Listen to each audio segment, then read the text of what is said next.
Good morning students. आज आपको elasticity of demand करवा रहे हैं, ठीक है। वीडियो में ही होगा ये चैप्टर अब, क्योंकि थियोरेटिकल जितना पार्ट था वो ऑडियो आपके पास आ गया। अब इसमें सारा का सारा प्रेजेंटेशन है ग्राफ का, तो आपको वीडियो से ही बताया जाएगा, ठीक है।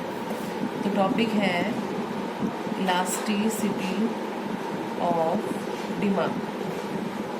क्लियर?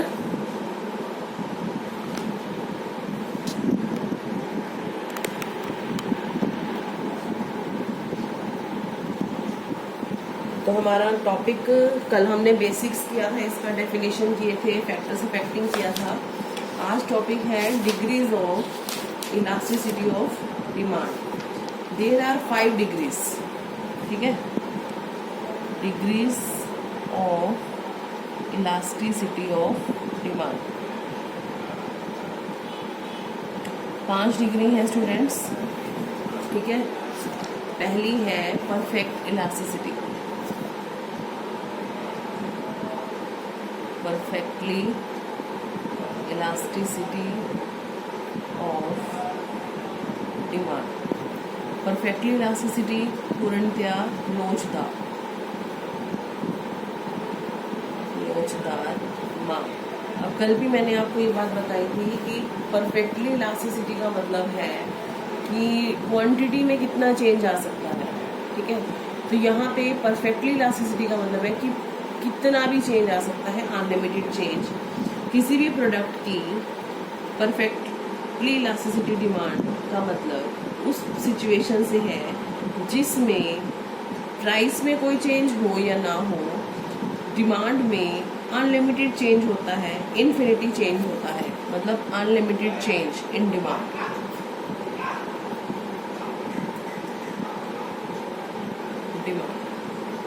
इसे इन्फिनिटी भी कहा जाता है, अनंत, ठीक है।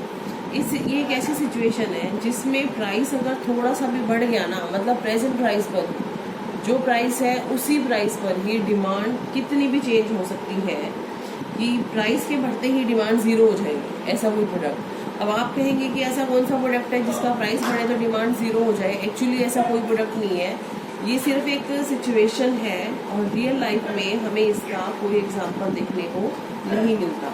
तो इसका ग्राफ कैसे बनेगा? ग्राफ बनेगा इसका O X axis, O Y axis, ठीक है। नीचे हम दिखाएंगे हमारी क्वांटिटी और ऊपर प्राइस। इसने कहा है कि प्राइस में चेंज नहीं होना चाहिए। मान लेते हैं ओपी हमारा प्राइस है, O Q quantity, Q1 Q2, इसी प्राइस पर कितनी भी क्वांटिटी हो सकती है। ओ क्यू भी हो सकती है, Q1 भी हो सकती है, Q2 भी हो सकती है। तो इसका मतलब प्राइस वही रहने वाला है, क्वांटिटी कितनी भी जा सकती है। इसे बोलते हैं इन्फिनिटी क्वांटिटी, ठीक है। इसी को बोलते हैं परफेक्टली इलास्टिक, पूर्णतया लोचदार, ठीक है। ये हमारा फर्स्ट पॉइंट है, पूर्णतया लोचदार। नेक्स्ट है परफेक्टली इनइलास्टिक।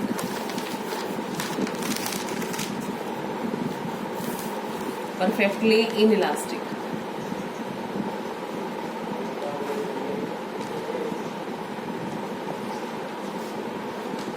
पूर्णतया बेलोचदार माप। किसी भी प्रोडक्ट की डिमांड उस टाइम परफेक्टली इनइलास्टिक मतलब जिसमें कोई चेंज ना हो, तब होती है जब प्राइस के बढ़ने का, घटने का डिमांड पर कोई असर नहीं पड़ता, मतलब नो चेंज इन डिमांड। तो इसमें डिमांड में कोई चेंज नहीं होता, no change in quantity demanded. Demand अपना जो है वही रहेगी ही रहेगी, हम उतनी डिमांड तो करेंगे ही करेंगे। देखिए इसमें डिमांड जो है, इसमें आप अपनी एग्जांपल पुट कर सकते हैं रियल लाइफ से कुछ, जैसे कि अब हमारे घर में जो नमक आता है, नमक कितने का भी हो, हमें जितना खरीदना है उतना ही खरीदना है, क्लियर। और क्वांटिटी तो नमक की बढ़ नहीं सकती, क्योंकि ऐसा तो नहीं है ना कि नमक सस्ता हो जाएगा तो हम उसको ज़्यादा कंज्यूम करना स्टार्ट कर देंगे, वो तो टेस्ट ख़राब हो जाता है। तो बिल्कुल ऐसी जो बेसिक नेसेसिटीज़ है ना, जिसकी क्वांटिटी बढ़ाई घटाई नहीं जा सकती, वो होती है परफेक्टली इनइलास्टिक। परफेक्टली इनइलास्टिक मतलब नो चेंज इन डिमांड। इसका मतलब elasticity of demand will be zero. No change in demand का मतलब कोई भी चेंज डिमांड में नहीं होगा, इलास्टिसिटी क्या होगी, ज़ीरो। थर्ड पॉइंट है हमारा यूनिटरी इलास्टिक डिमांड। यूनिटरी का मतलब होता है इकाई लोचदार, इकाई एक लोचदार मांग। ये वो सिचुएशन है जिसमें प्राइस में थोड़ा सा भी चेंज हो, जिसमें प्राइस में थोड़ा सा चेंज हो तो उतना ही चेंज जो है हमारी क्वांटिटी डिमांडेड में हो जाता है। ये यूँ कहिए कि प्राइस में चेंज होने से आपके टोटल एक्सपेंडिचर पर कोई असर नहीं पड़ता। फिर से सुन लीजिए, जितना परसेंट प्राइस का चेंज होता है उतना परसेंट क्वांटिटी का भी चेंज हो जाता है, और टोटल एक्सपेंडिचर जो है आपका कांस्टेंट रहता है। मतलब इसमें प्राइस के बढ़ने पर डिमांड कम होती है, प्राइस के कम होने पर डिमांड कम होती है, या फिर परसेंटेज लगा लीजिए कि जितना परसेंट प्राइस बढ़ा उतना परसेंट डिमांड कम हो जाता है, and total expenditure will remain constant.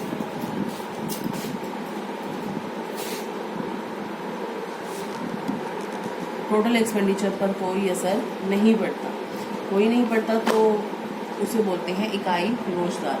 मतलब जब आप फॉर्मूला लगाएंगे percentage change in quantity demanded to the percentage change in price, तो आपका आंसर 1 आ जाएगा।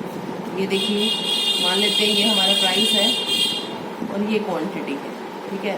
प्राइस बढ़ा 10% तो क्वांटिटी 10% ही कम हो जाएगी। तो ये जो रेक्टेंगल्स होते हैं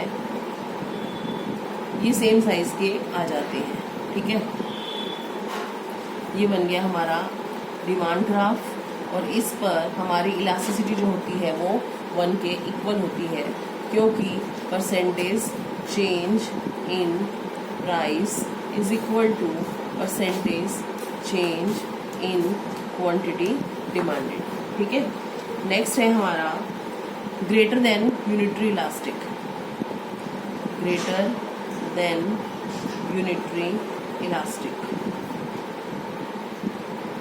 डिमांड। इसे बोलते हैं अधिक लोचदार मांग। अधिक लोचदार, किससे अधिक, इकाई से, एक से अधिक, ठीक है, इकाई से अधिक लोचदार मांग। ये वो सिचुएशन है इलास्टिसिटी ऑफ डिमांड की जिसमें प्राइस में चेंज कम होता है और क्वांटिटी डिमांडेड में चेंज ज़्यादा होता है। इसका मतलब percentage change in quantity demanded is more than the percentage change in price। Price के बढ़ने पर टोटल एक्सपेंडिचर कम हो जाता है, प्राइस के कम होने पर टोटल एक्सपेंडिचर बढ़ जाता है। ये जो सिचुएशन है ये हमारी लग्जरीज पर एप्लीकेबल होती है। लग्जरी गुड्स, ऐशो आराम के जो प्रोडक्ट्स होते हैं उनके ऊपर, कि जब वो सस्ते होते हैं तो हम उसे एकदम से कंज्यूम करना स्टार्ट कर देते हैं, ठीक है। तो लग्जरी के ऊपर एप्लीकेबल होता है। इसका ग्राफ देखिए,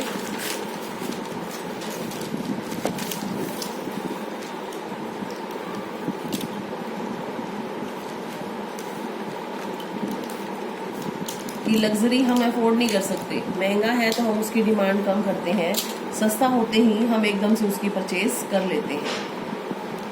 ये प्राइस है, ये क्वांटिटी है इनिशियल।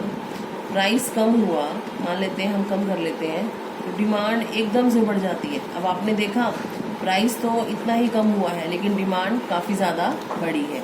ये जितने भी ग्राफ आपने बनाने हैं ये आपने स्केल से बनाने हैं, ठीक है। इसमें आपकी इलास्टिसिटी ऑफ डिमांड जो होगी वो 1 के इक्वल होगी, 1 से ज़्यादा होगी, मोर देन यूनिटरी, इकाई से ज़्यादा लोचदार होगी, ठीक है। नेक्स्ट है आपका इकाई से कम लोचदार। नेक्स्ट पॉइंट है लेस देन यूनिटरी इलास्टिक, इकाई से कम लोचदार। जो एक्सप्लेनेशन हमने मोर देन की दी है उससे रिवर्स जाएगी। जैसे कि परसेंटेज, पहले मैंने बताया था कि percentage change in price is less than more than the percentage change in quantity demanded. मतलब डिमांड में ज़्यादा फर्क नहीं आएगा, प्राइस में ज़्यादा फर्क आएगा। या फिर यूँ कहें कि प्राइस बढ़ता है तो हमारा टोटल एक्सपेंडिचर भी बढ़ जाएगा, प्राइस कम होता है टोटल एक्सपेंडिचर भी कम हो जाएगा। क्यों? क्योंकि ये बेसिक नेसेसिटीज़ हैं जो हमारे घर में और किचन में जो सामान यूज़ हम करते हैं, अगर उनके प्राइसेस बढ़ जाए तो हम उनकी क्वांटिटी को ज़्यादा कम नहीं कर सकते, या प्राइसेस कम हो जाए तो हम उनका कंजप्शन भी ज़्यादा नहीं बढ़ा सकते, थोड़ा बहुत ही फ़र्क पड़ता है। तो इसमें परसेंटेज चेंज इन प्राइस जो है वो ज़्यादा होता है क्वांटिटी डिमांडेड से। इलास्टिसिटी ऑफ डिमांड जो होती है वो 1 से कम होती है, मतलब 0 और 1 के बीच में लाई करती है। इसका ग्राफ बनाएं।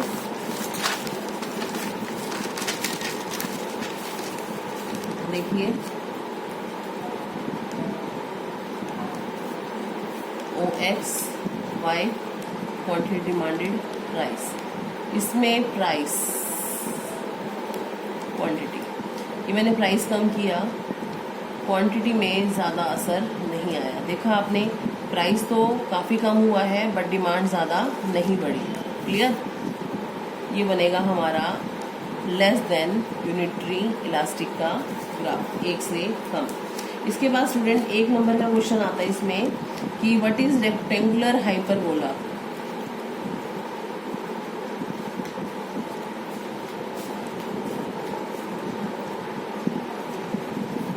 इसको बोलते हैं ऐसा मांग वक्र जिसमें सभी बिंदुओं पर, सभी पॉइंट्स पर डिमांड की जो इलास्टिसिटी होती है वो यूनिटरी होती है, एक होती है।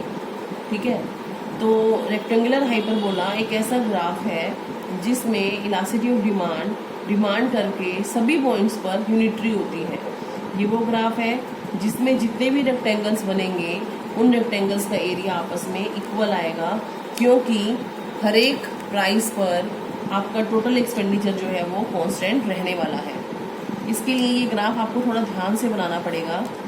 जैसे कि मान लीजिए आपने 1 सेंटीमीटर 1 सेंटीमीटर 1 सेंटीमीटर 1 सेंटीमीटर के पॉइंट्स लगाए, प्राइस 1, क्वांटिटी 1। जब ये प्राइस था क्वांटिटी बनी Q1, P1 पे Q।